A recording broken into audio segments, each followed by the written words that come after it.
My cool school project is all about villains. Villains are people in stories and movies that behave badly. I refuse to clean my room. Not like deciding not to clean up your toys or having a tantrum in the frozen food aisle. I want candy. Villains are really bad. Like they make up plans to rule everything. Uh-oh. Villains also like to fight against superheroes like Ultron versus the Avengers just to make their evil plans happen. Villains are also known as the Lord of Evil, like Hunson Abadir. The arch enemy, like Spider-Man's Green Goblin. The ultimate mischief maker, like Bowser from Super Mario.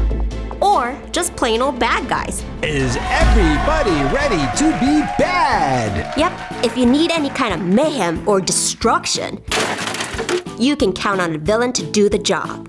Most villains are lacking in the good looks department. Some villains are part creature and part human, like Ursula from The Little Mermaid. And some villains have big, sharp teeth like Scar or the Big Bad Wolf. Some of them are just strange looking and wear weird costumes. Yeah, super weird. And this villain has two faces. That's just double weird. A lot of villains have superhuman powers to fight off the good guys, like Megatron and Sandman, who change into other shapes, also known as shape-shifting. Others have the power of telepathy, which means they can use their thoughts to communicate without moving their lips. Take out the trash. Never mind. I will do it myself. Not all villains have superhuman powers. Some are just super duper rich and can buy lots of powerful gadgets and hire a bunch of minions to do their dirty work. And then there are bad guys who are just so smart. They can invent things that help them take over the world. And some villains like wizards and witches don't need any fancy powers at all. They can cast evil spells using their magic wands and good old cauldrons. Abracadabra, alakazam! Make this cat grumpy just like I am. Now. I think my favorite villain is Vector from Despicable Me. He's odd-looking, has a private lair with pet sharks, and he's so smart. He steals the moon. He pretty much has all the characteristics that make a good villain. So who is your favorite villain? Tell us in the comments below. My cool school project is all about superheroes. Superheroes are awesome for like a million reasons, but mostly because they have superpowers. Some have super strength. Some can fly, or go invisible, or read minds. Some superheroes are super fast, and some superheroes are just super duper smart. So, where do they get their powers from? Well, some superheroes come from other planets, like Guardians of the Galaxy. Some are mutants, like X-Men.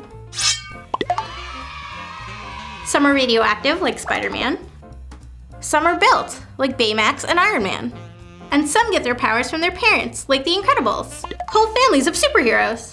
A lot of people know superheroes because they're famous and in movies and stuff. But they're also really easy to spot because they wear costumes.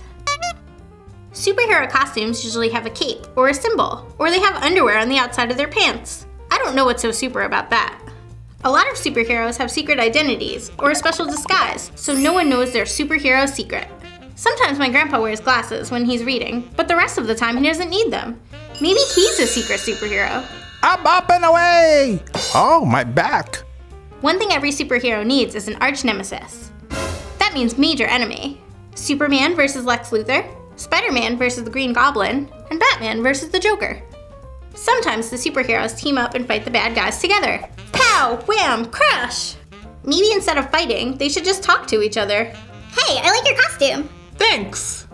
Superheroes are the good guys, but sometimes they have a bad day. Sometimes real-life people are heroes. Even kids can be heroes. I think sometimes just doing something nice for somebody makes you a hero. To sum it up, superheroes are super cool, and I want to be one when I grow up. My superpower would be invisibility, so I can sneak in the kitchen and take cookies whenever I want. Or maybe super speed, so I could just run in really fast and take them and run away. Flying would be cool too. Then I could just fly around taking cookies whenever I wanted them. So, who's your favorite superhero? Tell us in the comments. It's the itsy bitsy Spiderman. He's on patrol, looking for people who need help. First, he's visiting Humpty Dumpty. That's weird. He's usually sitting on this wall. Let's go see the old woman who lives in a shoe. Her shoe house is all boarded up. Mrs. Shoe, are you in there? Nothing. Mysterious day in nursery rhyme land. Let's check out Little Boy Blue. I don't see him. I can't find Humpty Dumpty. I can't find the old woman who lives in the shoe. I can't even find Little Boy Blue. Where is everyone? This is a very strange day indeed. Something must be wrong. My spidey senses are tingling. Wait! That haystack is shaking. Go away! It's just me, Itsy Bitsy Spiderman. Oh, okay then. Little Boy Blue, what's going on here? Everyone in nursery rhyme land is missing. It's Peter. He's having a tantrum. Oh dear. What happened? Peter Pumpkin Eater had a wife and couldn't keep her. Yes, we know that part. When he came home, his wife was gone. And he got upset because he couldn't find her. And then he started flying around on a leaf, throwing pumpkins at everyone. Oh, is that what all this orange goo is? Yes! Yuck! Ah! Watch out! Here comes the pumpkin. Help! Somebody help! Look! It's the Itsy Bitsy Spider-Man. What have you done with my wife? How should I know? Whoa, close one. Looks like your crust is about to crumble. That's not even that funny.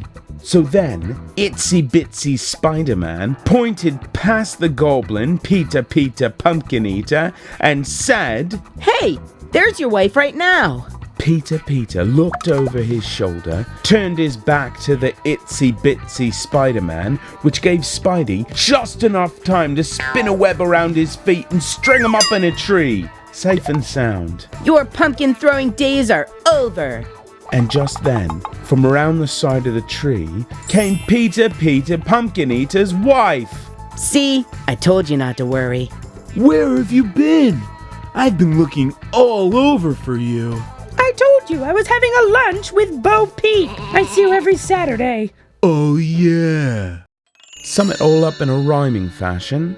Peter Pumpkin Eater had a wife and couldn't keep her. Peter's wife went missing one morning, leaving the pumpkin without a warning. His temper couldn't have risen faster, turning the land into a disaster, throwing pumpkins at friends and kin until Itsy Bitsy Spider-Man came swooping in. He spun him up into a tree just in time for his wife to see. So at the end of the day, Peter went back to being just a pumpkin eater. And Itsy Bitsy Spider-Man saved the day so all of nursery rhyme land could laugh and play.